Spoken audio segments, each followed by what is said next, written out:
ating ginataang pusit. Una is igigisa natin yung aromatics na luya, bawang, at sibuyas. Kung okay na, dagdagan natin yan ng dahon ng laurel at saka ng kamatis. So gisahin lang natin lahat mga ka-cooks.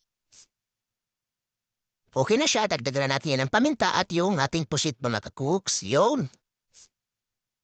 So haluin natin ito ng maigi. At timplahan natin ng patis.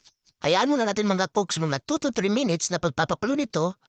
Tapos kunin na natin para hindi ito manigas. Yun. So dagdagan natin yung gata, toyo, pampakulay, at silindrin. So hintayin lang natin mga ka-cooks na kumulo ito. Yun, tapos pwede natin i-adjustan ang lasa. Lagyan natin yan ng toyo at saka ng patis. Kumukulo naman ka-cooks, idagdag na natin yung pusit. Yun, haluin na natin maigi mga ka-cooks.